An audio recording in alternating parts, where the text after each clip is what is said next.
second.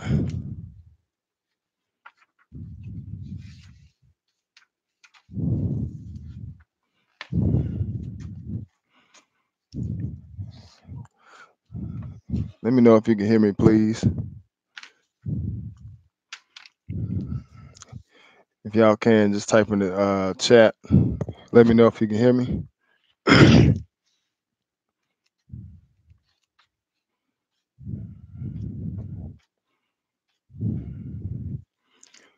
Give it about another 2 or 3 minutes. About 5 minutes. So we can give a few more people a chance to chime in. Let me know if y'all can hear me though. Can y'all hear me?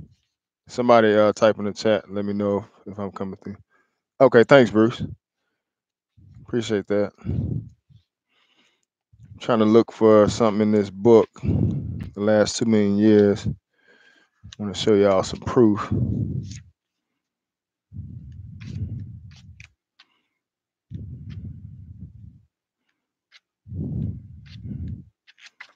Might be on this page. That's Copernicus. See where Peter and Paul was at. Okay, there go Peter and Paul 286. Okay. All right, let's see what Caesar Borgia is. Okay, so we got that image right there. We're gonna get started in about 3 more minutes. Just wanna give people a little bit more time to get in, because I think this is very important, dealing with color in the Bible. And the reason I say that because your salvation is based on the Israelites, and if you don't know how the Israelites look, you won't be able to identify who it is you need to get salvation. So, who it is you need to find out about salvation from. So that's why I'm trying to give a little more time for a few people to get on there. And we shouldn't be too long tonight. Then again, I do got a few scriptures, few places, so it might run us to about 10 o'clock. Just trying to look at this. We got some info on Caesar Borgia. That's the one that they call Jesus. But just show how that came about also. Just going back to the sketches. Yeah, we got the sketches of how he used to look before we got that image that we have now today that the world calls Jesus. So we're gonna look at that also. And then and just look at not too many curses because we're mainly dealing with color. So give me 1 second. And when I come back, I'll be back in 1 minute and we'll go and get started.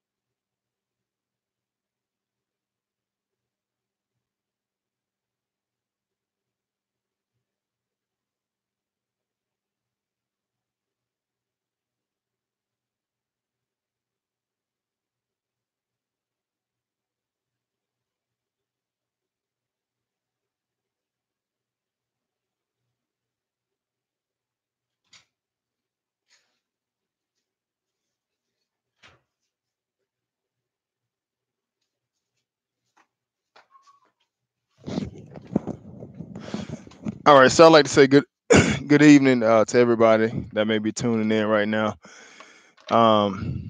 As y'all can see from the post or the title of this class that we're doing this evening, it's called The Bible and Black History.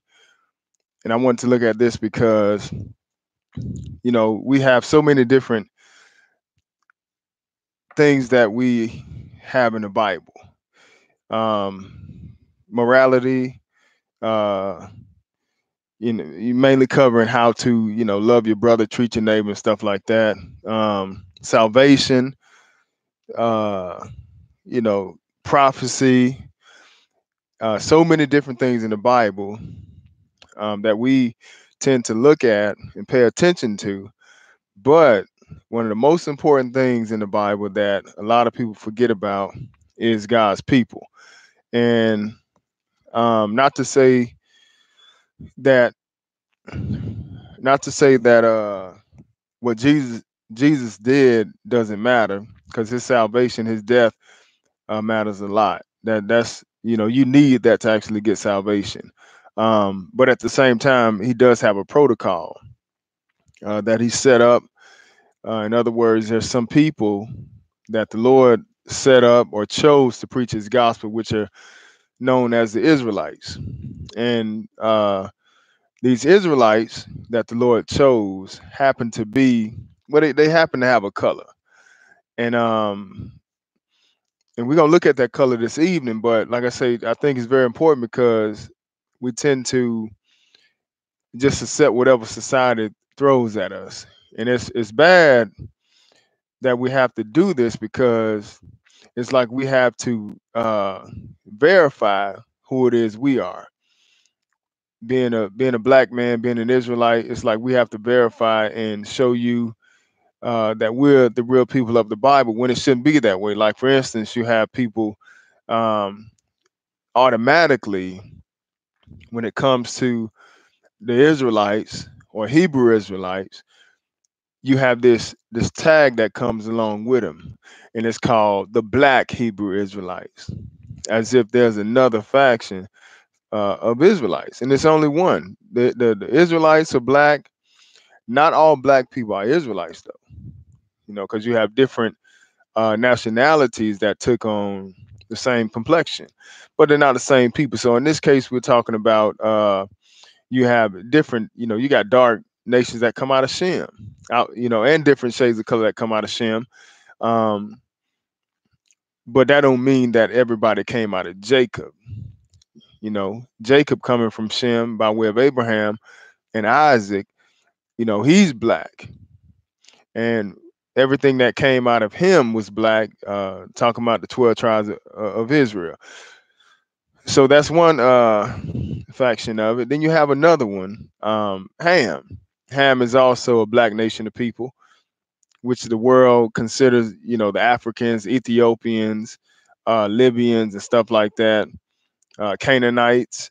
And nowadays, since the Arabs have taken over, uh, they mainly lighter complexion of people, or some of them really down there, still up in Africa today, and those would be your Africans.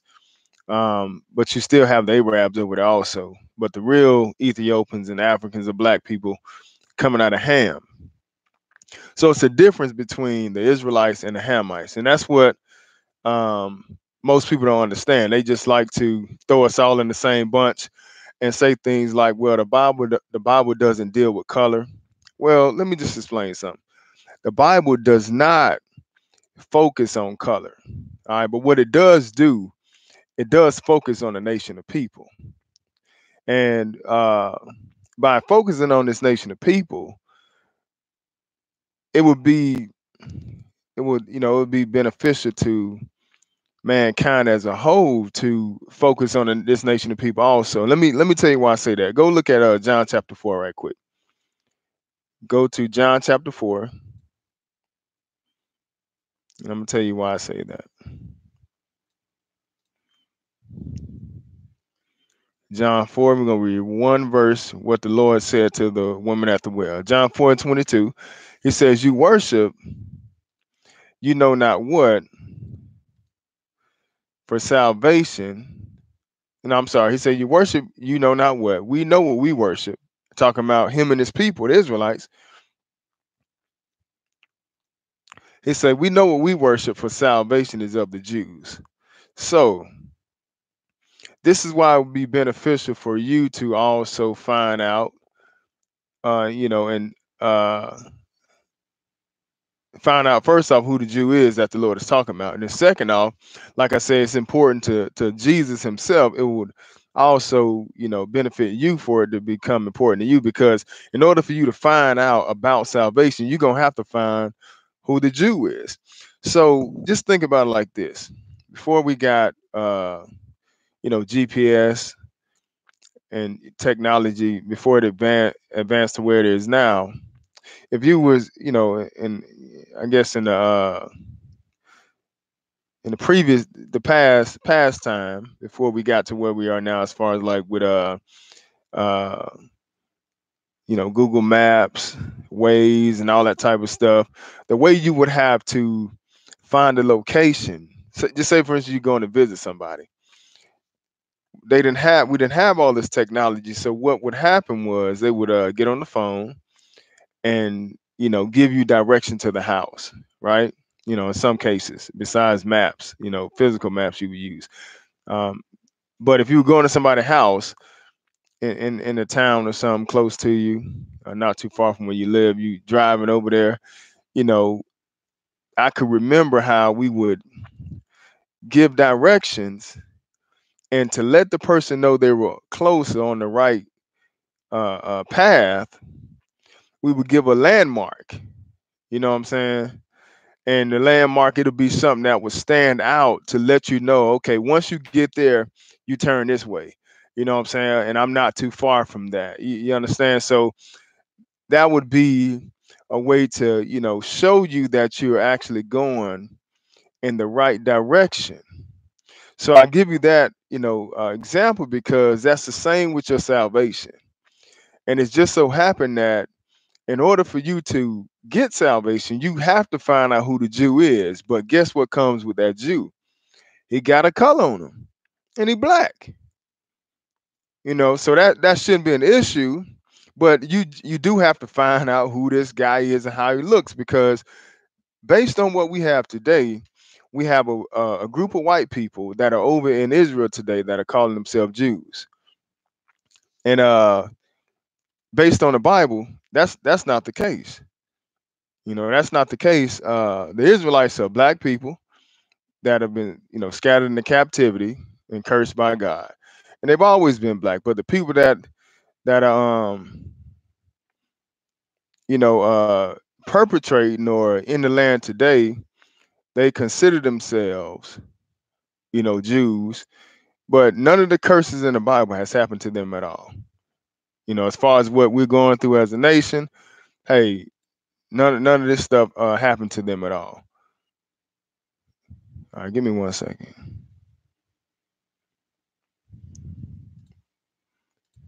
All right, give me 1 second here.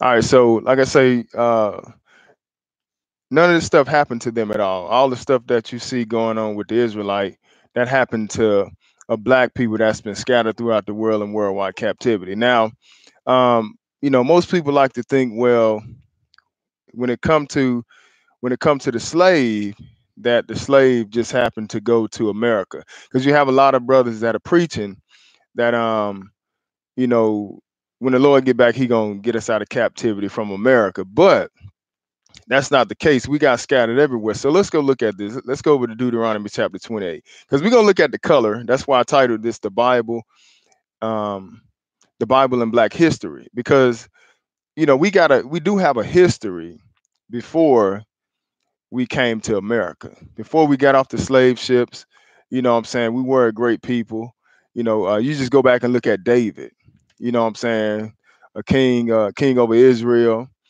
And he was mainly straight during this time. Then Solomon came up, wisest man in the world. Well, his bloodline tied to the Negro's bloodline. You understand? So when we deal with Black history in February and stuff like that, mainly what we're given in school or in Black History Month, all they tell us mainly about is what happened when we got off the slave ships. And the history goes back farther than that. And this ain't got nothing to do with, you know, uh, people not being able to get salvation, because it don't matter what color you are, you can get salvation. That's not the issue here. What the issue is that somebody has stolen the real Israelites' identity. And it's funny how people say, well, that doesn't matter. But you gotta, it don't matter that somebody stole your identity, right? It don't matter what color the Jews are. But that don't make sense. Like, just imagine if I went in your house and just, go inside of my man's house, steal everything that belongs to him. You know what I'm saying? Take his pictures off the wall, put my pictures up, and tell his children that I'm your father. That don't make sense, right? He a white man, and I just go in there and just, remove all that and say I'm your father now. You know what I'm saying? That doesn't make sense, and that's exactly what has happened to the Israelites. Israelites were black people when they came out of Israel, and now all of a sudden they're a different color. And this is what they given to the whole world. So now what we have to do as Israelites, we got to come back and rectify the situation. You understand? So we're gonna show you some. I'm gonna show you some books tonight. Some different things to show you that even history backs up and shows you how the Israelites really look. All right. But we're going to look at the Bible first. But Deuteronomy chapter 20, I want to show you something. I want to show you that we didn't just come to America. When we got scattered, it happened just like the Lord said was going to happen. Because we look at Haitians, we look at Jamaicans, our brothers and sisters in Brazil and stuff like that, like we different people. Dominican Republic, listen, we all over the world. But that's what the Lord said was going to happen. So Deuteronomy chapter 28, we're going to pick this up at let's see here. We're gonna start at verse 54. No, I'm sorry, 64. Deuteronomy 28 and 64. All right, and it says, now what happens in the book of Deuteronomy? And I know some preachers tell people that we don't need the Old Testament. Listen, we need the Old Testament. You gotta have the Old and the New Testament. You can't just pick one. You gotta have both of them. That's like going to a movie and you go to the movie and it's halfway done. How do you expect to understand the plot of what's going on if you ain't got it from the beginning? So that's the same thing with the Bible. How do you expect to understand the Bible if you're not going back to the Old Testament? Because even Jesus himself, when he came in the flesh, you look at Paul and Peter, they were quoting things out of the Old Testament. They didn't have the New Testament when they came when they were actually here walking this earth. The New Testament came years down the line, and the majority of the New Testament is letters that was written by Paul to the Europeans, which are Gentiles. All right, so Deuteronomy 28, verse 64. My point is saying that is because you're going to need this Old Testament. And it talks about a people. It talks about what happened to this people and how they got into this condition. And we have to look at this so we can identify, through the Bible, by way of the Bible, who this people is. And we're going to look at, like I said, we're going to look at some pictures to show you, to kind of show you what happened, how things got changed. Deuteronomy 28, verse 64, it says, and the Lord shall scatter thee among all people, from the one end of the earth, even unto the other. And there thou shalt serve other gods, which neither thou nor thy fathers have known, even wood and stone. So in Deuteronomy 28, peace, Sister Mary, Deuteronomy 28, what happens is, what's going on in Deuteronomy 28 is that the Lord is actually, telling Israel, starting from verse 1 through 15, if they keep his commandments, he letting them know all the different, and peace to everybody that's on Facebook too. But he letting them know all the things that have happened as far as the blessings are concerned in verses 1 through 15. So when you get to 15, well, 1 through 14, when you get to 15 down through 68, the Lord gonna lay out the curses real clear. So when we get to verse 64, this is one of the curses that he says. He says, and the Lord shall scatter thee among all people from the one end of the earth, even unto the other. And there thou shalt serve other gods, which neither thou nor thy fathers have known, even wood and stone. But pay attention, though. Right here, he says he's going to scatter you from one end of the earth, even unto the other. So that's what, in order to identify this people, you have to look at and find out who has been scattered from one end of the earth even unto the other, because some people like to say, well, Negroes ain't the only ones that went into that was sold as slaves. Yeah, but just think about it though. What nation of people as a whole nation has been in the captivity and ain't been back home since? If you like to say, well, some Chinese people got sold too, they can go back home, can't they?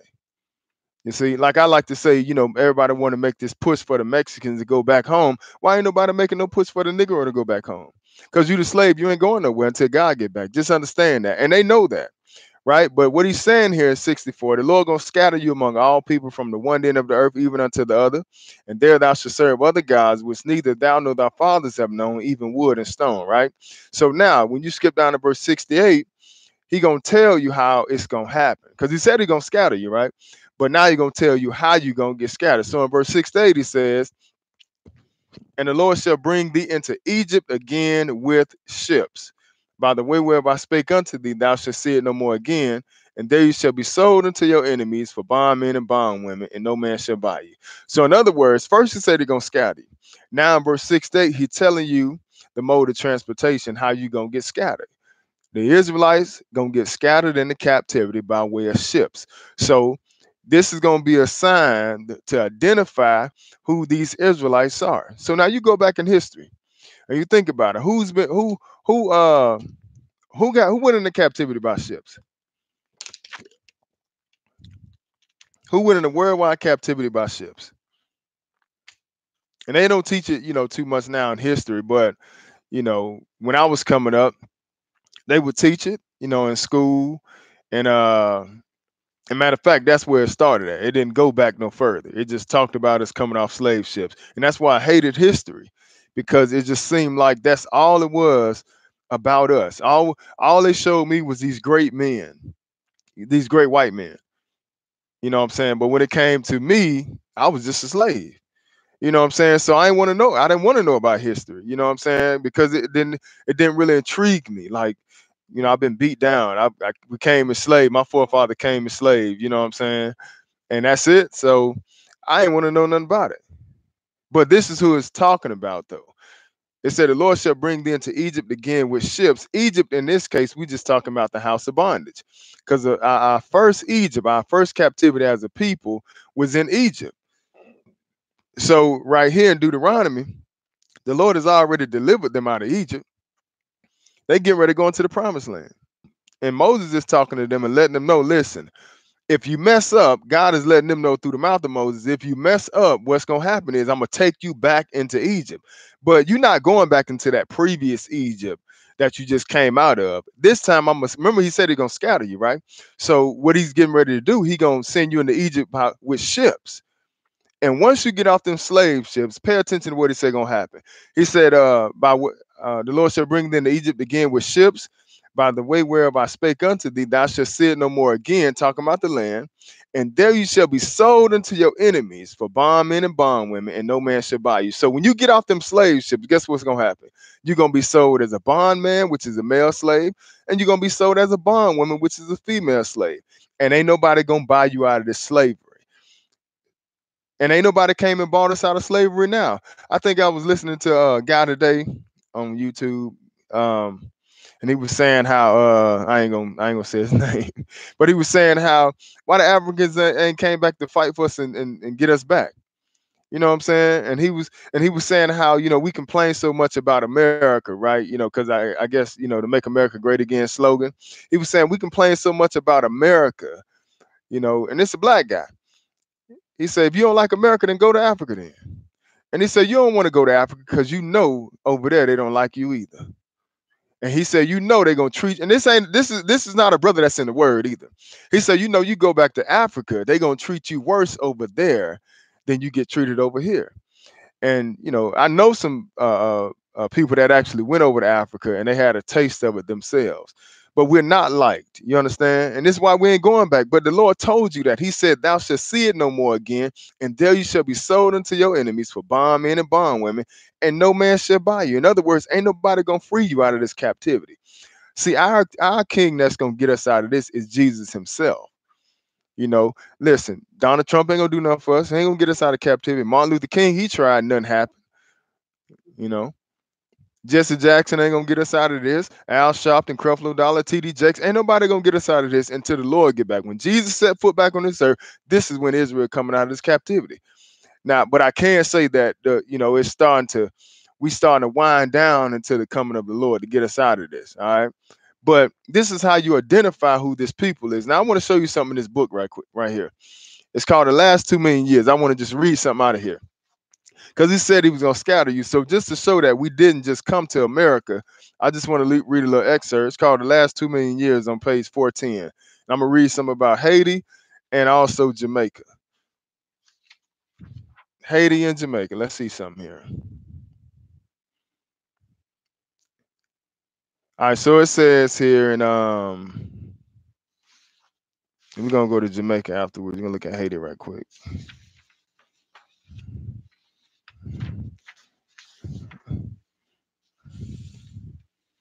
Okay, it says and some of y'all may have this book, but it just go to show you, history know what's going on. You know what I'm saying? It's just that we don't know what's going on. And then we feel like, okay, well, if you say anything about color in the Bible, you're being racist. But that's not what's happening here, because we didn't change the images. You know what I'm saying? Like when the Lord came down to the Israelite, he didn't show no pictures of none of that. He didn't show his face. And he did that because he said, if I did show you, you probably gonna make an image and start worshiping it. And that's exactly what we didn't even see the Lord, and we still end up worshiping false images. So let's look at Haiti. That's page 396, and then we'll look at Jamaica next. Hopefully I said that right. But it says Haiti, inspired by the liberal ideas of the French Revolution, the slaves of Haiti rose against their French masters in the 1790s to form the world's first Negro republic. At one time, Haiti dominated the whole of the island of Hispaniola, but today it occupies only the western third. The rest forms the Dominican Republic. So the point is, I want to show you that not only are the Negroes in America, they're in Haiti also. And sometimes we feel like, well, some people look at us like we act better over here than we, in America being black because we've been here. But listen, we got scattered everywhere. The Lord told you that was going to happen. Let's look at Jamaicans. Jamaica, it says, that's on page 410. It says, in the 17th century, Jamaica became a haven for buccaneers and was the original home of rum, a byproduct of its sugar industry. There are two Jamaicas today, the tropical tourist paradise and the country of shanty towns. Despite a prosperous mining industry, Jamaica is the world's largest producer of bauxite and aluminum ore.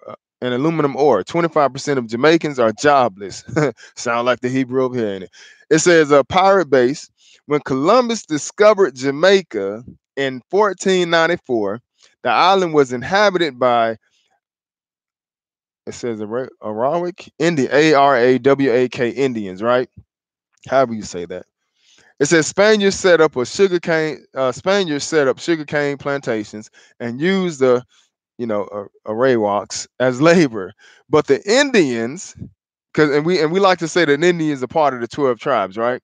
Pay attention to what it says here for y'all chart people. It said, but the Indians were soon worked to death, and Negro slaves had to be imported from Africa.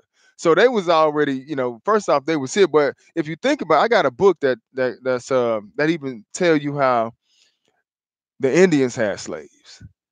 You know what I'm saying? And some people like to say, well, black people had slaves too, but listen, everybody else ain't still going through the conditions that we going through. So that chart is false. But it says here, so they in matter of fact, it says Spaniards set up sugarcane plantations and used the Arawaks as labor, but the Indians were soon worked to death, and Negro slaves had to be imported from Africa. So how is it that the Indians and Negroes are the same people? That don't make sense. How is it that the Indians are a part of the 12 tribe chart? That the chart is garbage. But these are two different people. If it wasn't, it wouldn't go so far to tell you that Negroes had to be imported. It would have said more Indians were imported. But it's letting you know, listen, the Indians, they was working to death, and then we had to bring some Negroes in. But guess what's over in Jamaica and Haiti? It's Negroes over there also. You understand? And that's the point, because the Lord said he was going to scatter this people. So you have to identify, based on the Bible, what nation of people were scattered into worldwide captivity. We didn't just go into Jamaica and Haiti. We came to America. We got scattered everywhere throughout the four corners of the earth. You know, we were scattered over. Matter of fact, when Jesus came himself in the flesh, Israel was already scattered in the captivity. That's why he told the 12 disciples, go not don't go into the way of the Gentiles, but go to the lost sheep of the house of Israel, because they were already scattered. All right. But now let's go look at something. Let's see here. Trying to see what I want to hit first right quick. And we'll come back. All right, what I want to see now. Hey, peace, brother Dwight. How you doing, man? Good to see you on, man. So let's see here. Let's go look at Amos chapter 3. Nah, I got some. Let's stick to what I got first, and then we'll move around. All right. So what I want to look at now, I just want to look at the similarities between the Negroes and the Egyptians, right? Let's go to Genesis chapter 50.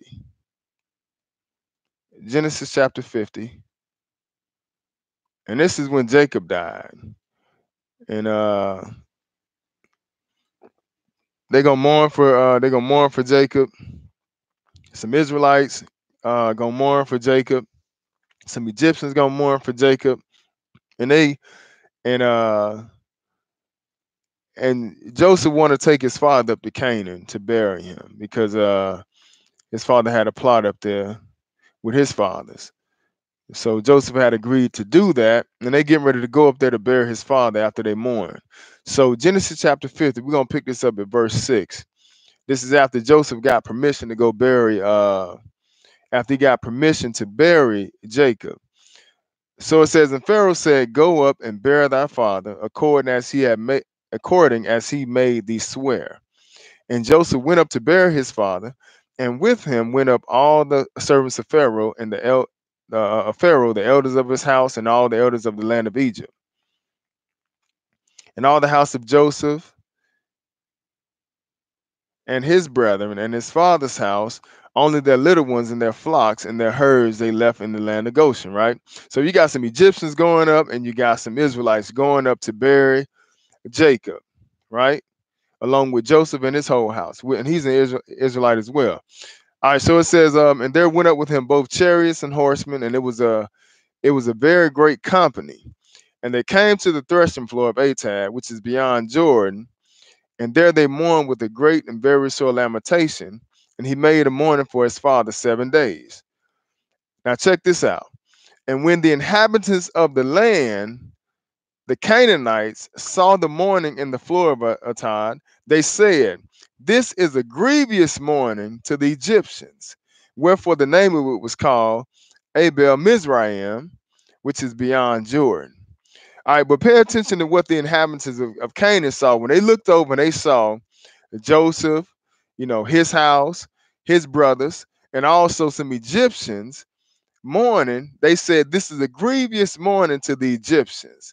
They didn't say this was a grievous mourning to the Israelites, but most of everybody knows that the Egyptians and the Israelites are not the same people. But if you looking from afar, like right now today, we know in our time that Moses was an Israelite. We know in our time that Joseph was an Israelite. You understand? But if you were Canaanite in the land back then, you just looking at these black people, you just consider them all being the same based on the color and also the location where they're coming out of, because they was black over there during that time before the Arabs came and did what they did almost 600 around 6 something AD. But they put them all in the same bunch. Now they are separate people, not the same people though. But at the same time, look, there's no difference right here being called, because Ham is a black people also. Ham is a black people, and also Israel is a black people coming out of Shem. All right. And that's why I was saying earlier, listen, the Israelites are black and cursed and scattered by God.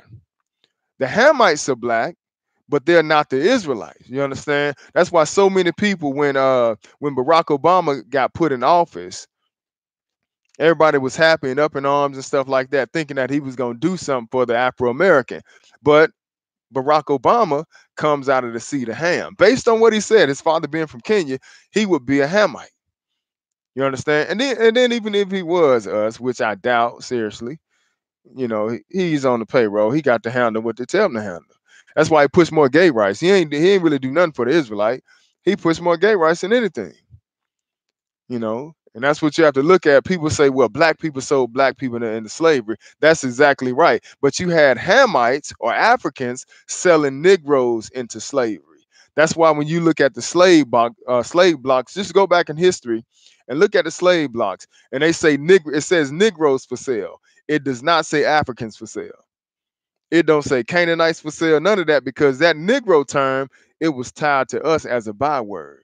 But it also means black. The origin of the word, when you look at the Latin, which we're going to look at, it just means black. But hey, they identified us like that, not just today, even in the Bible, that's how they identified us. And I'm going to show you that. All right, but now let's go look at another place. Let's go over to Exodus chapter 2, because what we're looking at right now is the similarities between the Negroes and the Egyptians. So we're going to go to Exodus chapter 2. Exodus chapter 2. What's up, Azakay? How you doing, brother? What's up, Ferrer, Sister Cheryl? Brother Kevin, how you doing, man? You supposed to be coming down to Atlanta with us. Bone to bone. I see you, man. Goodness gracious. How y'all doing this evening? Oh, Rashad, I see y'all like to be on Facebook, eh? But let's go look at this. Let's go to Uncle Andre. Let's go look at Exodus chapter 2 right quick. Exodus chapter 2. And we're gonna look at we're gonna pick this up at verse 1. Exodus chapter 2 and verse 1. It says, and there went a man of the house of Levi and took the wife or daughter of Levi. These are Moses' parents. And the woman conceived and bare a son. And when she saw him, that he was a goodly child, she hid him 3 months. Now they got to hide him because there's a decree out to kill off these boys. You go back to Exodus chapter 1, you'll see that when Joseph died, another Pharaoh came up who knew not Joseph. So he put a decree out saying that to the Hebrew midwives, when these women went to bear these children, if it be a male child, kill it. If it's a female, let it live. And the reason why that was put out is because most people understand and know that the man is the one that determines the nationality of the child. You understand? The father is the one that plant the seed. So wherever he plant the seed at, whether it's a white woman, whether it's a Chinese woman, black woman, African, it don't matter. Whatever the father is, that's what the child gonna be.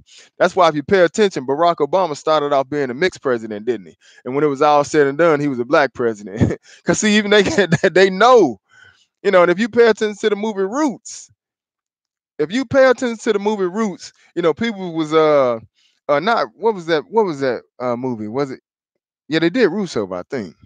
Was it 12 Years a Slave? Well, no, they did Roots Over. And if you look at what happened,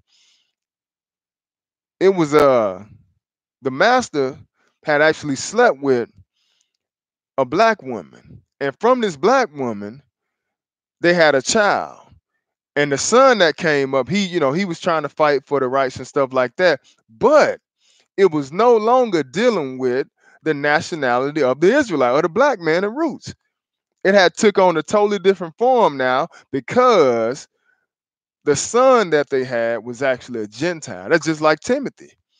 Timothy had a Jewish mother. I tell you that in Acts chapter 16.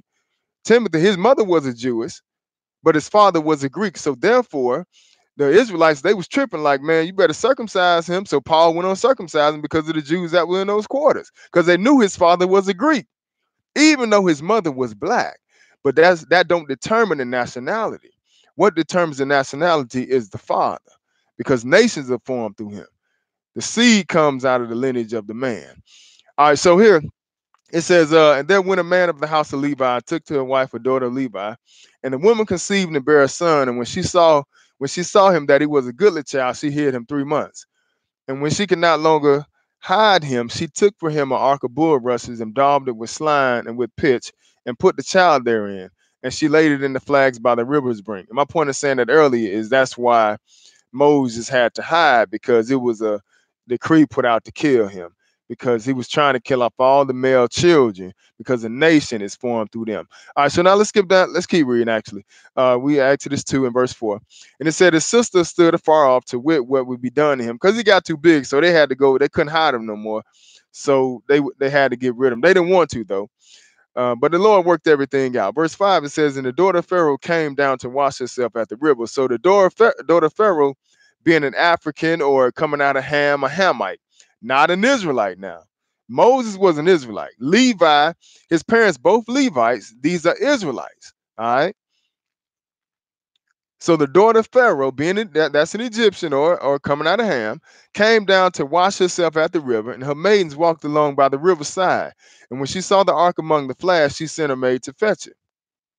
And when she had opened it, she saw the child, and behold, the babe wept, and she had compassion on him and said, "This is one of the Hebrews' children." So she knew that this was not an African, right? She knew it was a Hebrew child. Hold on one second, y'all. Let me turn this heat off.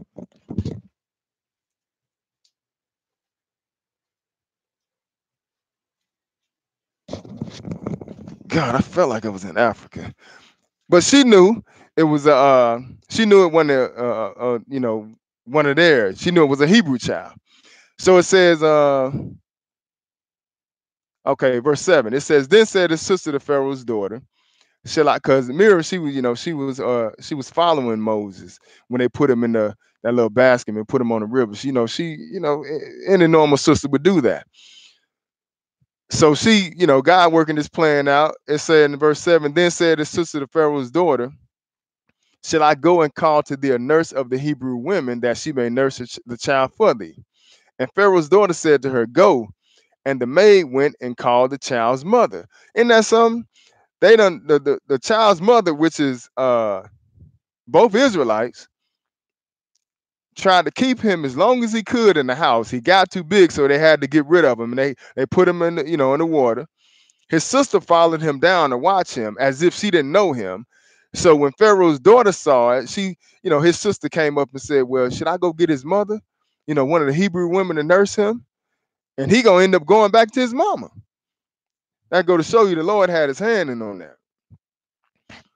But it said, then said his sister to Pharaoh's daughter, shall I go and call to thee a nurse of the Hebrew women that she may nurse the child for thee?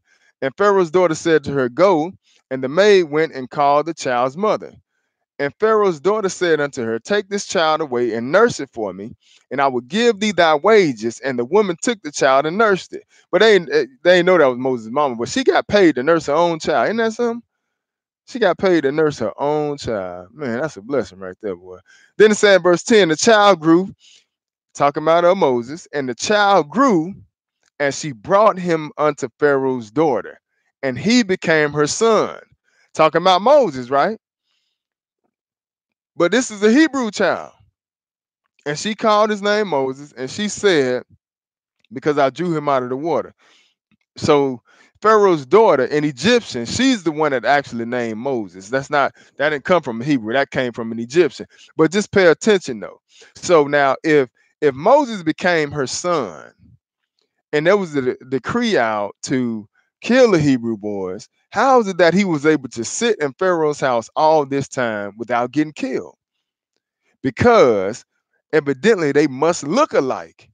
And the Egyptians are black, and the Israelites are black.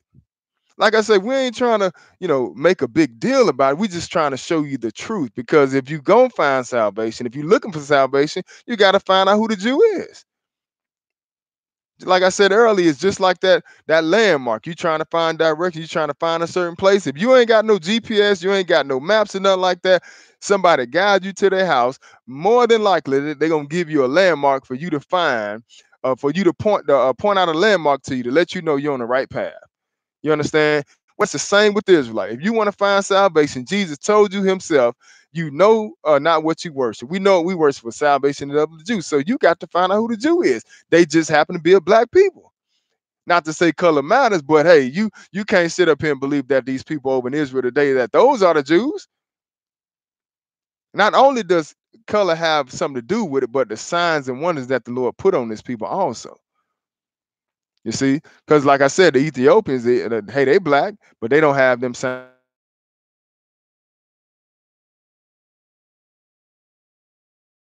They don't have the go. Let's go on to Hebrews chapter 11. Hebrews chapter 11. And we're going to pick this up at let's pick this up at verse 23. Still looking at Moses. And this is why it's so important for you to have both the Old and New Testament. Hebrews chapter 11, verse 23. It says, by faith, Moses, when he was born, was hid 3 months of his parents because they saw he was a proper child. So that's what we was reading about, right? They hid him. They couldn't hide him no longer. It said, by faith, Moses, when he was born, was hid 3 months of his parents because they saw he was a proper child, and they were not afraid of the king's commandment. So even though there was a decree out to kill off the firstborn, the Hebrews, hey, they ain't care. That's why they ain't care.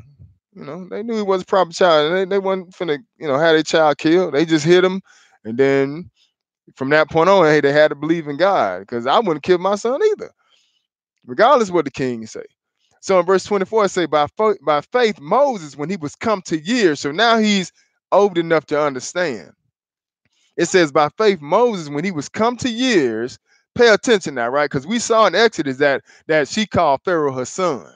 It says here, when he was come to years, now he's of age where he can understand what's going on. Pay attention to what Moses did. He refused to be called the son of Pharaoh's daughter. He refused to be called the son of Pharaoh's daughter. He knew he was a Hebrew. It says, choosing rather to suffer affliction with the people of God, talking about the Israelites. But how was it that he was able to pull this off for so long? Because evidently, trying to see what you over there hitting. Oh, okay. But evidently, they have to be the same color if he's able to stay up in the house with Pharaoh, and Pharaoh hadn't figured this out. But pay attention in verse 25, he say, choosing rather to suffer affliction with the people of God than to enjoy the pleasures of sin for a season. Side note, listen, sin just lasts for a season. It's going to come to an end. All right, but now let's go over to, let's go to Matthew chapter 21.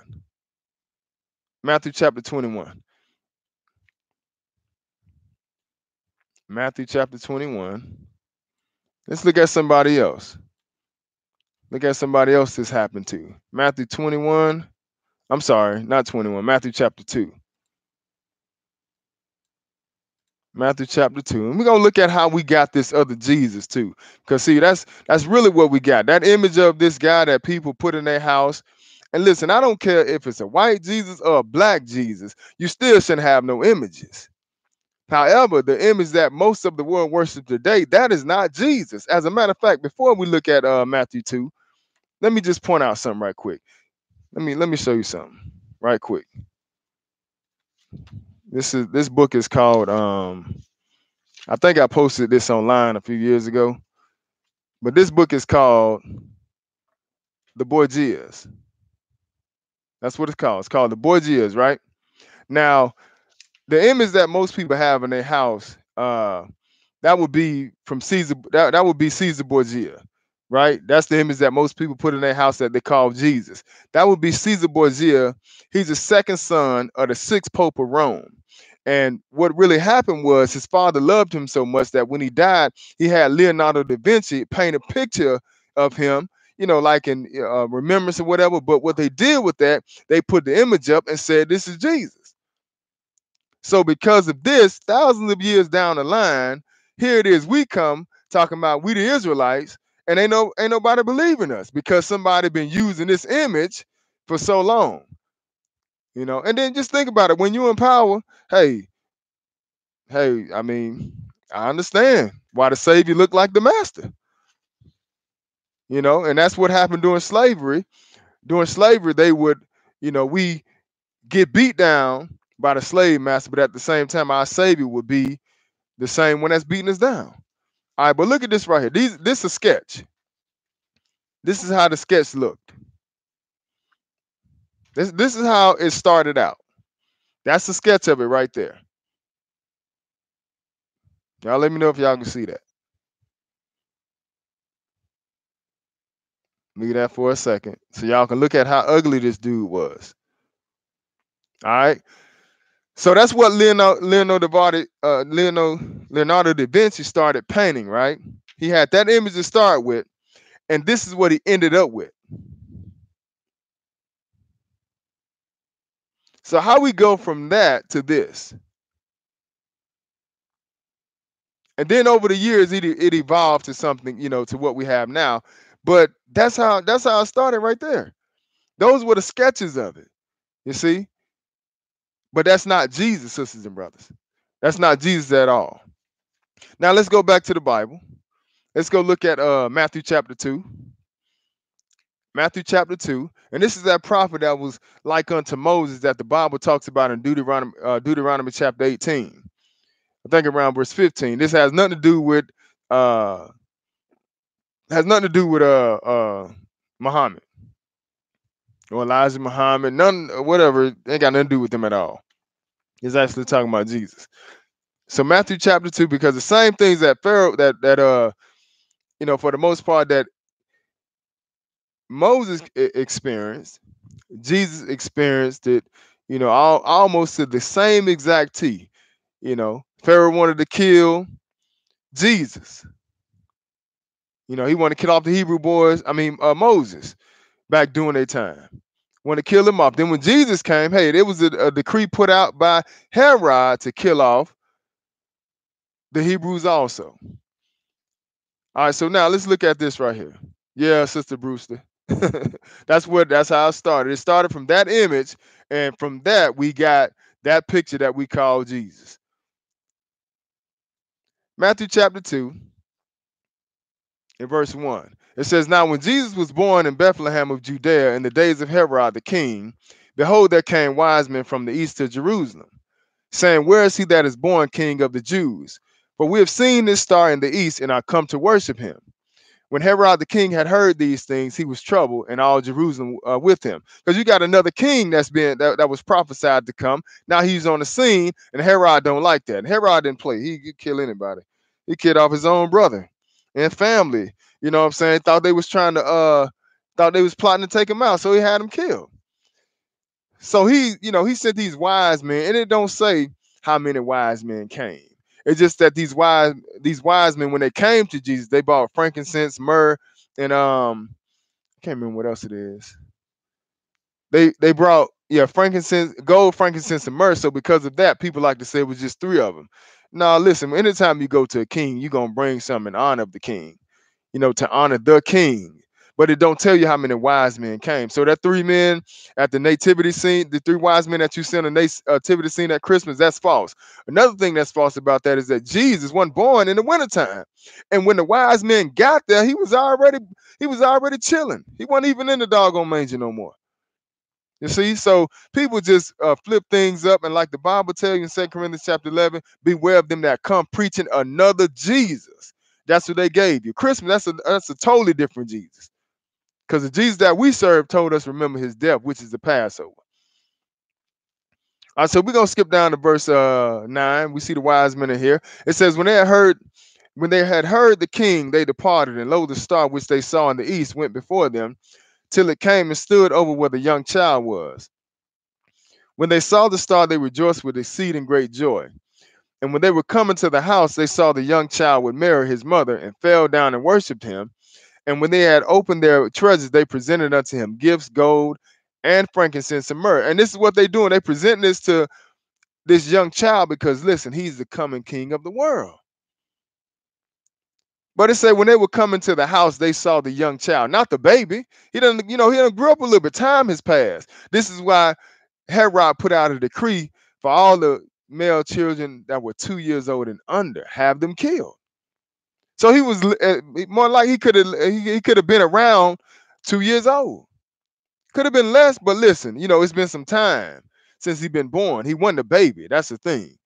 All right. So they brought to him gold, frankincense, and myrrh. And then verse 12 says, and being warned of God in the dream that they should not return to Herod, they departed into their own country another way. Talking about these wise men. And when they were departed, behold, the angel of the Lord appeared to Joseph in a dream, saying, Arise and take the young child and his mother and flee into Egypt. So pay attention to what's going on. This child, has to get up out of the presence of the king, just like Moses had to. It just so happened that the Lord worked it out where hey, even back then, they was already in Egypt. So it wouldn't make no sense for them to take him out of Egypt. It don't make no sense for them to take Moses up into Rome. You understand? Because he ain't gonna blend in. It'd be easy for him to easy to point them out. So now that Jesus is coming on the scene, he's not in Egypt at this time. You see? So in order for us to disguise him, we're gonna have to Moses and Joseph and Mary, they're gonna have to take him down into Egypt. And what's down in Egypt? A bunch of black people. You see? So he said, rise and take the young child and his mother and flee into Egypt and be thou there until I bring thee word, for Herod will seek the young child to destroy him. So take him and go down into Egypt and hide among them Egyptians, because look, Herod is trying to kill him. You stay there until I tell you to come back. But the point is, listen, if the child was white, why would you take him down into Egypt? The people that you see over in Egypt today, these lighter shades, those aren't the real Egyptians, or Ethiopians, I should say. They super dark. It all started off as super black. Like that's what Kush came from. You know, burnt faces. How you said, Ethiop, I believe. You know, or Kush, something like that, meaning burnt faces. You understand? Matter of fact, let's look at this definition. Ethiopia. It says a member of any of the mythical or actual peoples usually described by the ancient Greeks as dark skinned and living far to the south, right? The second definition, it says a black person, talking about Ethiopians. But those are sons of Ham, just like the Egyptians are. As a matter of fact, let's look at this definition right quick. Go look at this definition. And we got this definition from I turned that off because it was too hot over here. Oh, okay. I didn't know if you. No, you good. You good. No, you good. Because I got it on a certain setting, not full blaze. I thought it was on full blaze. Thank you. I apologize. All right, so it says Ham here. Now this is out of the Zondervan Bible Dictionary. You can as a matter of fact, you can type it in. You can type it in online.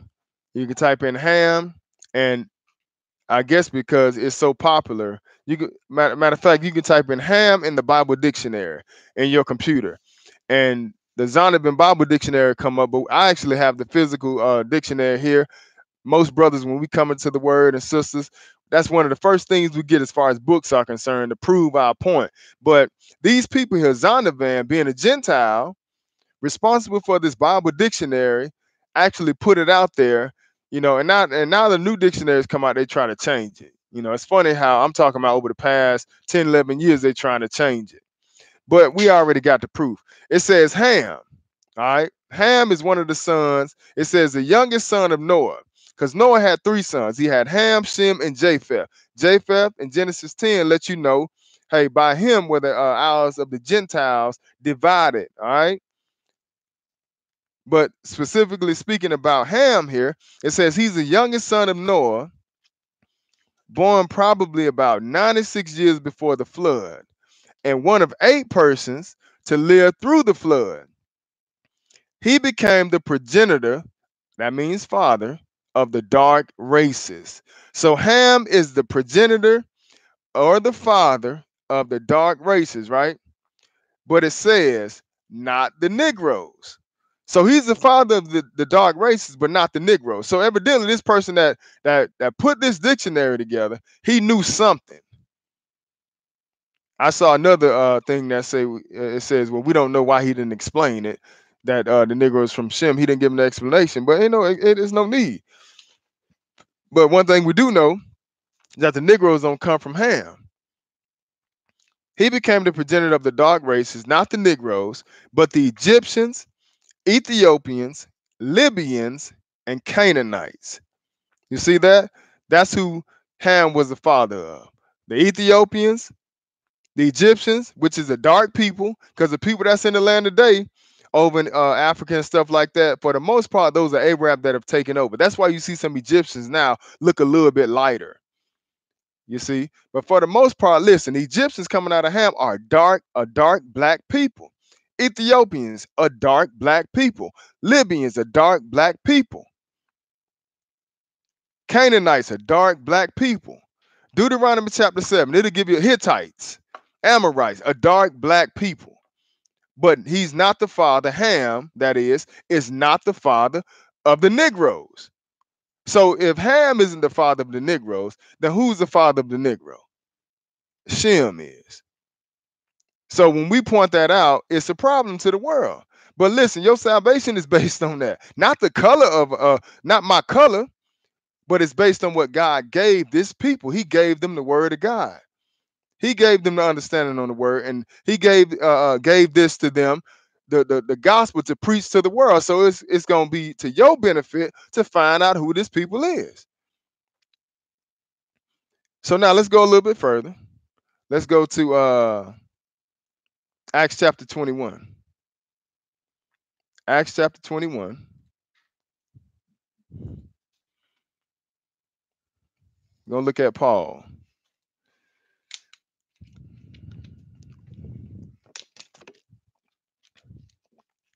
Acts chapter 21. And we're gonna pick this up at verse 30. And this is after the Jews jumped on Paul for preaching the gospel to the Gentiles, and they tried to lie on him and stuff like that, saying that he brought an uncircumcised into the temple and stuff like that, into the church. So they tried to hem Paul up. They was beating on him and stuff like that. And then the people down in the Gentiles, the ones that was in rulership at the time, they actually saw him getting jumped on. They came down there to stop it. So that's mainly what this is talking about. And he finna, they finna pull him into the, in a sense, into the chambers or into the courthouse in a sense, or wherever this king living at. And he gonna ask him some questions. So check this out. Acts 21 verse 30. It says, and all the city was moved, and the people ran together, and they took Paul and drew him out of the temple, and forthwith the doors were shut. And as they went about to kill him, talking about, see, they're about to kill Paul, because first off, he's an Israelite, and he was preaching the word to Gentiles. And Israel felt like, hey, we ain't have no dealing with them. That that was like an unwritten rule or ordinance or something, saying that we didn't have no dealings with them. So when Paul, when he started preaching to them, it was because the Lord came down and showed him. Then he believed. Then he went and started preaching to him. But previously, Paul was, killing people for believing in Jesus. But once the Lord showed himself to him, and told him, listen, Paul, you kicking against well, first he called him Saul, then his name got changed to Paul. But he told him, Saul, Saul, why persecutest thou me? You kicking against the pricks. Like, I understand you trying to stand up for the customs of Israel, but listen, you going against the grain, man. So from that point, when the Lord came down and blinded him, hey, he went on to change his whole tune. So he went out and started preaching to the Gentiles, which is what the Lord set him up to do. And Israel didn't like that. So they made up a lie and said that he told the Israelites that were among the Gentiles that they don't have to keep the law of Moses. And that's not what Paul was saying.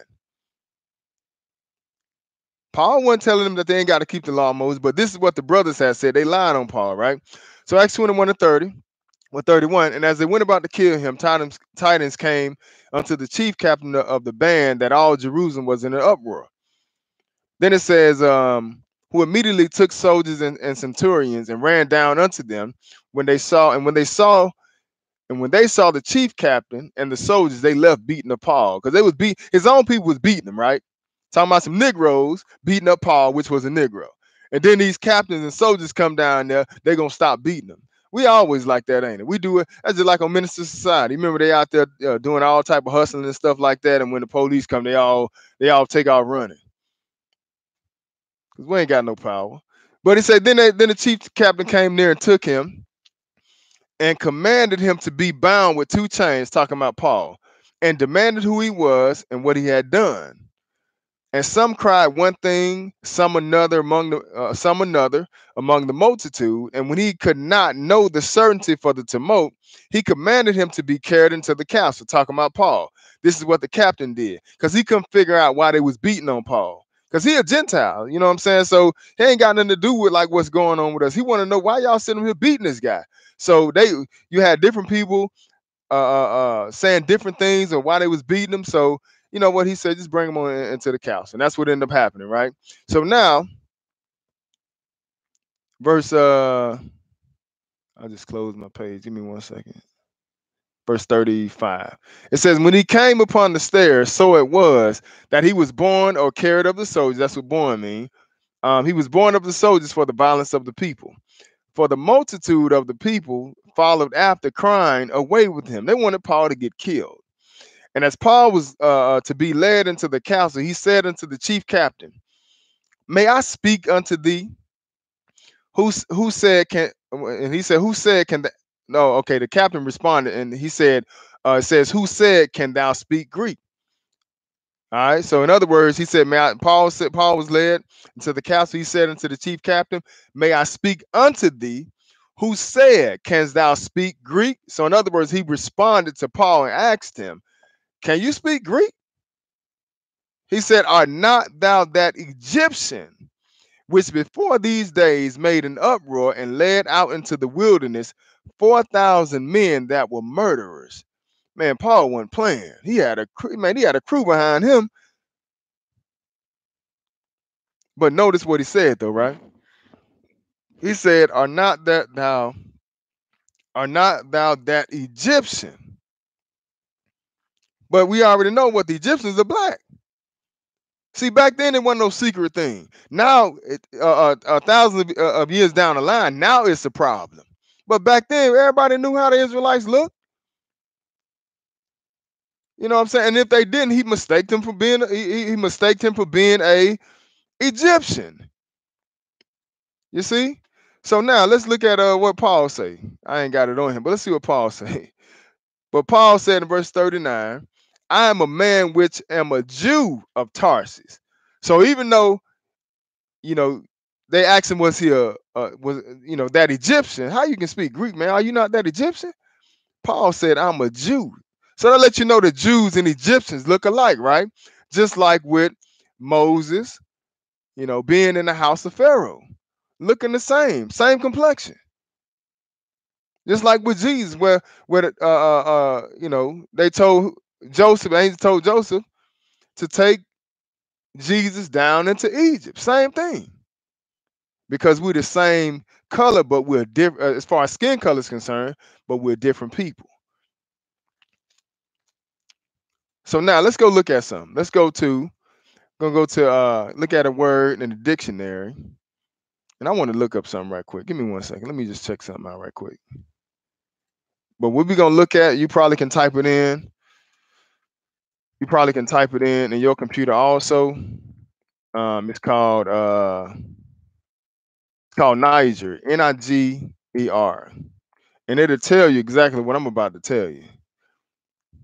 But I also want to add something to it. Let's see here. Um,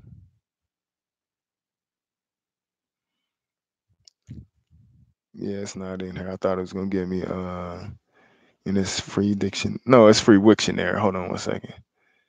Yeah, it's gonna give me something else about ham right quick.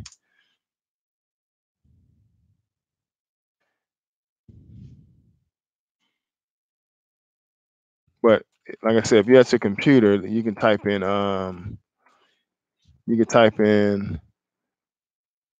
Niger,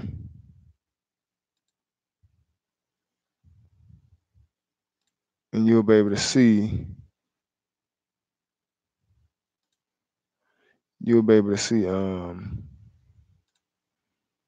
what it says in Latin. Yeah, I got it on my other class. I was trying to show y'all something else. Let me see here.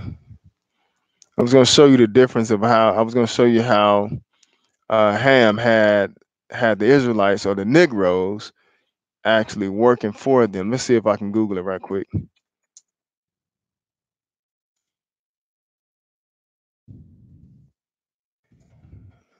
Let's see here.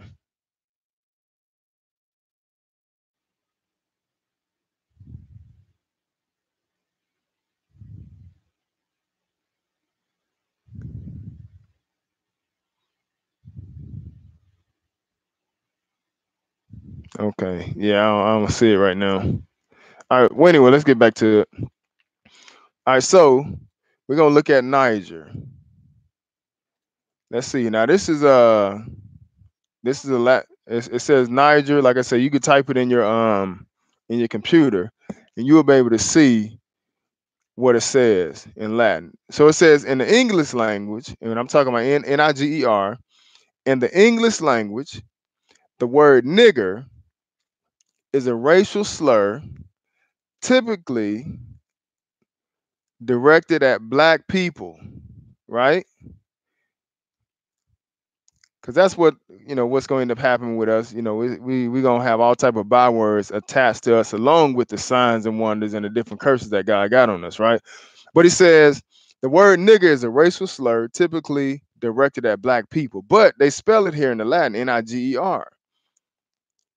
But this definition goes on to say in the English language, the word nigger is a racial slur typically directed at black people.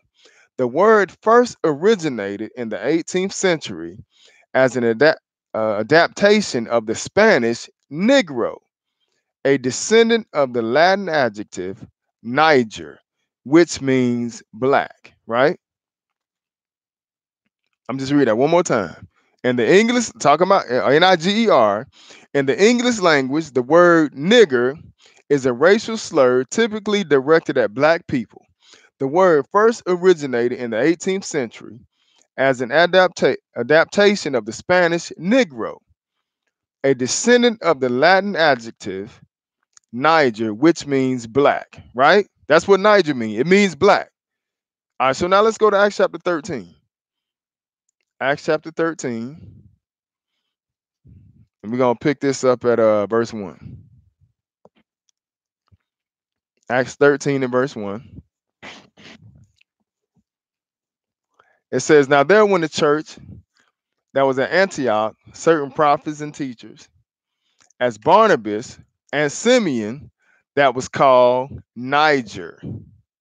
So it's almost like they had a nickname, like like we got some brothers we call black. One brother I know specifically here, we call black. But listen, we we do that all over the place inside Israel. You know what I'm saying? But just to show that they've been doing this.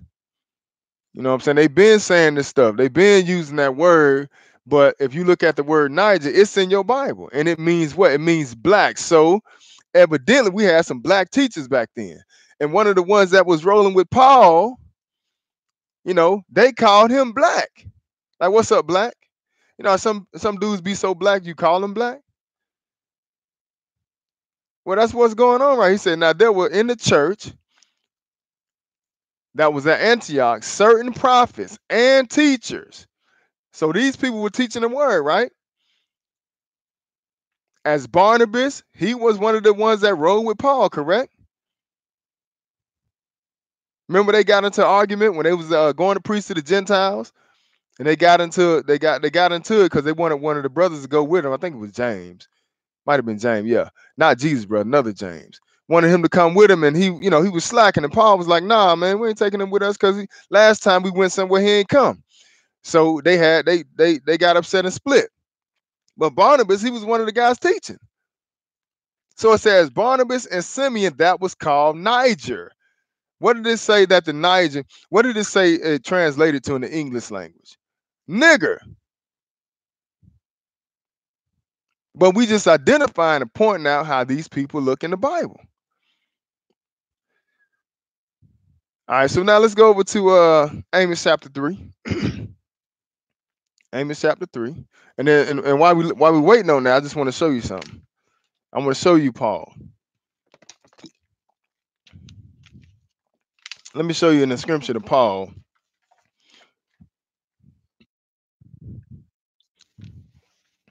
Show you an inscription of Paul on the what's the name? Out of this book right here. Give me 1 second. I think it's a 2.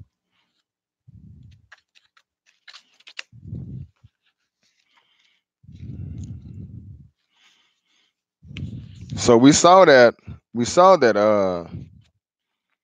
Barnabas, he black.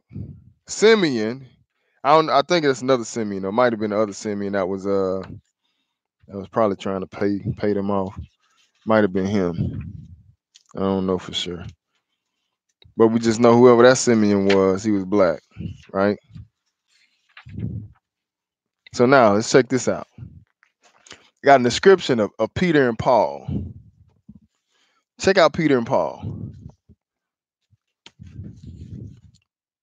Hold on, let's see here. Okay. Can y'all see that right there at the bottom? Let me turn it up some. Y'all see that at the bottom right there? Right there in the corner. See that? Look at them boys' haircut. See that? Y'all see those right there? Those are crop cuts. That's knotty hair right there. That is coarse hair. That is not long hair. But this is in a history book called Last 2 Million Years, and somehow they got a description of Peter and Paul on a coin. You see? Sorry I ain't show up a little better, but hopefully y'all got the gist of it. Where? Huh? Do what?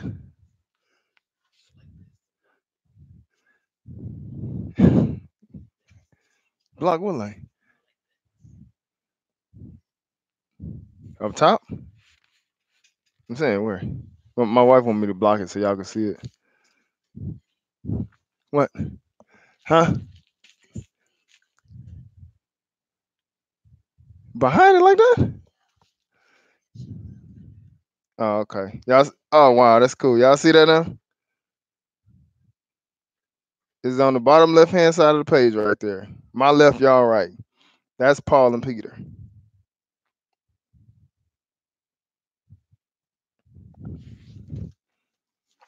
But y'all see, so I just want to show y'all that how how they say the best way to fool the black man is to put it in the book. Well, that's in one of the books right there. But they would look more like that than we saw of than Caesar Borgia. They would look more like that, and them didn't look none like no Africans either. As far as like how the Israelite style is and stuff like that. We rock the beards, what I'm saying, the cut with the shape ups and stuff like that. The Africans don't really get down like that, so they weren't Africans. You see, so but now let's go a little bit further, and I'm glad y'all was able to see that. I was trying to figure it out. My wife's trying to show me how to do it. Okay, so now let's go look at and then we're gonna finish up here. Let's go to Amos chapter 3 right quick. Amos chapter 3. And I just think it's so important, we like I say, we have so many different things in the Bible that we look at, but it would be good just to point out, who Israel is. And you have to know how they look. Amos chapter 3, let's pick this up at verse 7. It says, surely the Lord God would do nothing, but he revealed his secrets unto his servants, the prophets, right? So the Lord, what he does is he reveals everything. He ain't gonna do nothing, but he revealed his secrets unto his servants, the prophets.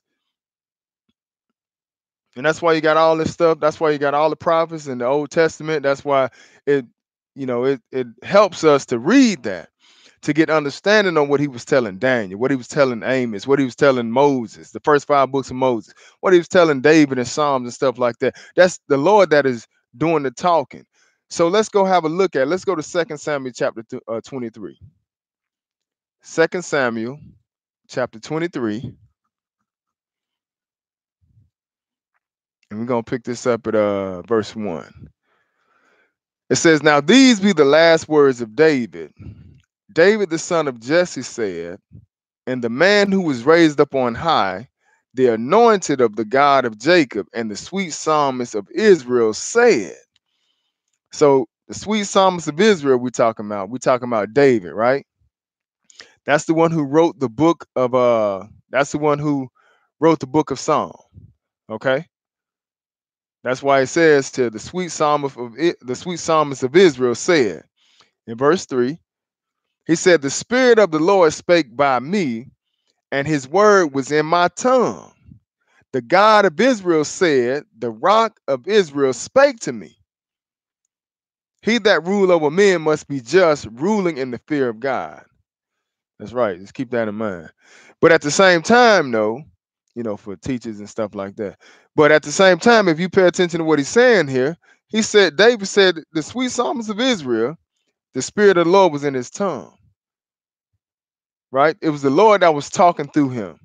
So when you get all them writings and stuff like that in the book of Psalms, guess who's doing the talking? God is the rock of Israel is the one that's speaking through the mouth of David. So likewise, remember he don't do nothing. The Lord God would do nothing, but he revealed his secrets to his servants, the prophets, right? Let's go look at somebody else who he was talking to. Let's go on the Song of Solomon. Song of Solomon. We're gonna pick this up at verse 1. Song of Solomon, verse 1. Because people like to say, this particular story in Solomon, it's Solomon talking to a Shulamite woman. That don't make a bit of sense. First and foremost, we do understand, based on what we just read, the two things that we read in Amos 3 and also in 2 Samuel 23, that the Lord is talking through the mouth of his prophets. He revealed his secrets to his servants and prophets. And then, like David said, listen, the Spirit of the Lord spake by me, and his word was in my tongue, just like it is with Solomon. The same exact thing. The Lord is speaking through the mouth of Solomon. So when we read this, just understand that it's Jesus talking, and this love story that we got in the book of Solomon, it's Jesus and Israel, his church that he's concerned about, that he's in love with, and we end up doing them wrong and stuff like that. You understand? But he gonna bring him back though. But pay attention to what he said, how he described himself. He said, "The Song of Songs, which is Solomon's, let him kiss me with the kisses of his mouth, for thy love is better than wine." But this would be the woman talking, in other words. See, it's a love story going back and forth. "For thy love is better than wine, because of the savor of thy good ointments. Thy name is as ointment poured forth. Therefore do the virgins love thee. Draw me, we will run after thee. The king hath brought me into his chambers." This ain't no Shulamite girl talking to Solomon, even though he was a king. But we got the Lord speaking through the mouth of Solomon, and this is his church. In other words, this is a relationship between Jesus and his church. That's why the church is considered his bride. He say, "Draw me, we will run after thee. The king hath brought me into his chambers. We will be glad and rejoice in thee. We will remember thy love more than wine. The upright love thee." And that's absolutely true. The upright love the Lord. The ones that, hey, you want to do what God say, you want to keep his commandments, you love God. You ain't got no problem doing what he say. It's when you wicked, that's when you don't want to do nothing he say. That's when you hate him. You may not come out and say you hate him, but your actions show that you don't love God. You want to go against what he say. But he say, "What the upright love thee." Now notice what the response is to this woman. This Jesus talking now. He said, "I am black." You talking about color don't matter. He say, "I am black."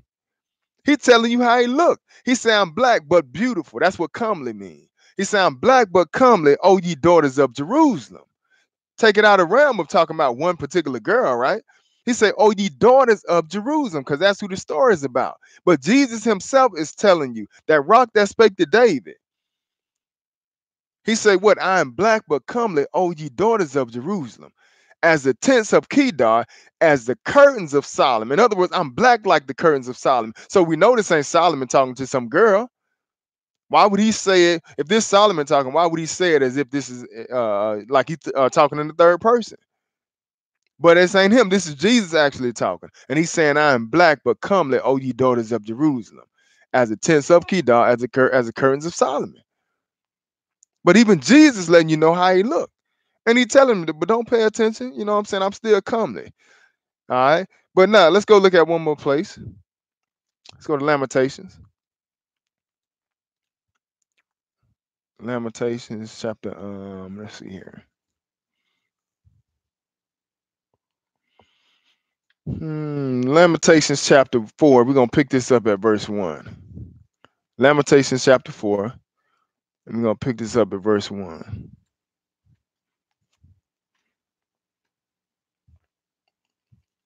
Peace to everybody on Facebook also. Lamentations 4 in verse 1. And this is talking about Israel once again, like from the whole Bible, from beginning to end, Genesis to Revelation is dealing with Israel. So you can't jump around the Israelites. And like I say, this is not being done this evening to, boast or nothing like that. But at the same time, listen, it's in the Bible. It's in the Bible for a reason, and we got to pay attention to it. So in Lamentations 4 and 1, he said, how has the gold become dim? How has the most fine gold changed? The stones of the sanctuary are poured out in the top of every street. The precious sons of Zion, comparable to fine gold. That's what he's talking about. Once again, talking about the sons of Zion or Israel. Are they esteemed of earthen pitchers, the work of the hands of the potter? Even the sea monsters draw out the breast. They give suck to their young ones. The daughter of my people has become cruel, like the ostriches in the wilderness. Notice, because you look at the ostriches in the wilderness, it tell you another place, it lay an egg and just leave them. Don't even care nothing about them. But he said, my daughter of my people is become cruel like the ostriches in the wilderness. The tongue of the sucking child cleaved to the roof of his mouth for thirst. The young children ask bread, and no man break it unto them. They that did feed delicately are desolate in the streets. They that were brought up in scarlet embrace dunghills. Because it's really taking you back to what's going on with Israel when the Lord get ready to bring them down. And this is why you seeing this lamentation. But once again, hey, this Jeremiah writing the book of Lamentations. But when did Israel actually catch this hell? They ain't really catch this until after 70 AD when everything fell. But he said, for the punishment of the iniquity of the daughter of my people, for the sin of my people, that's what he mean by iniquity. For the punishment of the iniquity of the daughter of my people is greater than the punishment of the sin of Sodom. Sodom that was overthrown as in a moment and no hand stayed on her. In other words, when Sodom got destroyed, the Lord sent down, he rained fire and brimstone. And it was over with. But if you look at the punishment of Israel, it's a long-lasting punishment that's on us. That's why he's saying, for the punishment of the iniquity of the daughter of my people is greater than the punishment of the sin of Sodom. One nation of people been in captivity, catching hell for thousands of years. It ain't like it was a quick captivity, a quick whooping, and it's over with. Now, God has been beating us for a long time. That's why I said the punishment is greater than the punishment of the sin of Sodom. Because Sodom, listen, it was like it said that was overthrown as in a moment and no hand stayed on her. The Lord sent that fire and brimstone, it was over with when he rained fire and brimstone on Sodom and Gomorrah. And now that's just the pastime, something we talk about. But you look at us, listen, we still catching hell. From the time we got kicked out of Israel all the way till now, we still catching it. Because why? We got them hands staying on us. It says her Nazarites were purer than snow, talking about the righteousness, not a color. Her Nazarites were purer than snow. They were whiter than milk. They were more ruddy in body than rubies. Their polishing was of sapphire. But notice what's going to happen. See, telling you what they used to be like. It was a righteous people. They are purer than snow. They were whiter than milk. That's why I tell you in Genesis chapter 49, hey, you're talking about Jesus when he come back, hey, he says his eyes going to be red with wine and teeth white white with milk. But that just represents righteousness. That red with wine just represents that anger. You understand? So he said, what? Her Nazarites were purer than snow. They were whiter than milk. They were more ruddy in body than rubies. Their polishing was of sapphire. But look at them. He said their visage or vices or appearance is blacker than a coal. That's just like you see somebody that be up looking good. I remember one brother that was that I know personally that passed about a year ago. But at the end of it, before he passed, he had changed because sickness had grabbed a hold of his body. And this is what is this example that the Lord has given us now, but it don't happen to a white person. They don't turn black. You understand? This is what happened to a black person when they dealing with the issues of sickness and stuff like that. You go from being alive, looking alive and stuff like that, that disease take hold of your body. And guess what? Eventually, if you don't get a wrap on it, it'll take you down. and then you start turning colors. And that's what he's talking about. This is what happened to Israel. He said their vices is blacker than a coal. Really talking about the appearance of their face. He said they are not known in the street. You can't even tell who they are. Then he said their skin cleaved to their bones. It is withered. It has become like a stick. They that be slain with the sword are better than they that be slain with hunger. For these pine away, stricken through for want of the fruits of the field. And that's exactly what happened when the Romans came in 70 AD. They cast a trench in around on every side in a 5-mile circumference, and they couldn't bring no food and stuff like that. But the Bible's letting you know how they started deteriorating. More importantly, what he say? He said their visage is blacker than the coal. So you can see me being a brown skin, and God forbid something happened to me. But listen, if it's some different things that happen to people, I'm gonna take it off me. I don't want that on me. I'm just some things that happen to people, black people. Say they're my complexion, they get sick, and we'll give an example of cancer. And then what it does is if you can't control it, get worse and worse and worse. Next thing you know, that person get darker than you used to seeing them.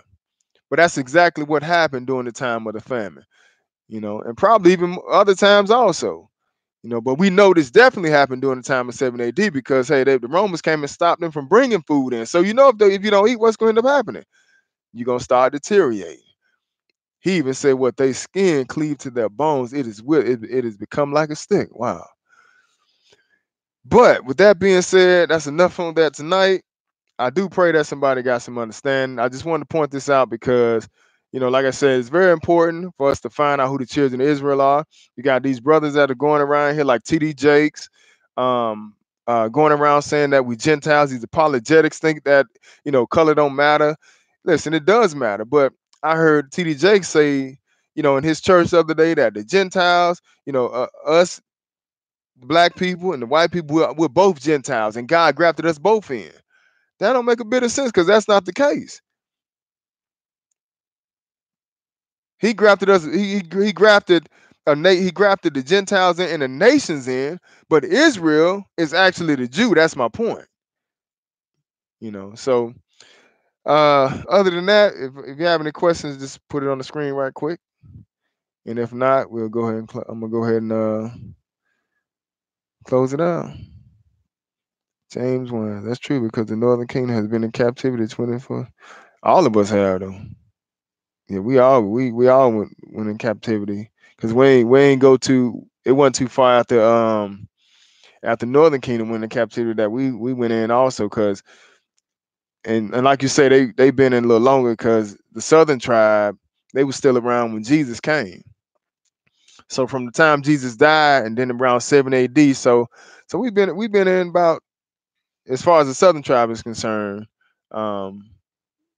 Around 2,000 years, but Northern tribe, yeah, they was already gone when Jesus got here. So, but the point is, Israel as a nation, man, we've been in captivity for a while. That the hands have stayed on us. But other than that, I'm gonna go ahead and say peace, man. I hope somebody got some understanding in Jesus' name.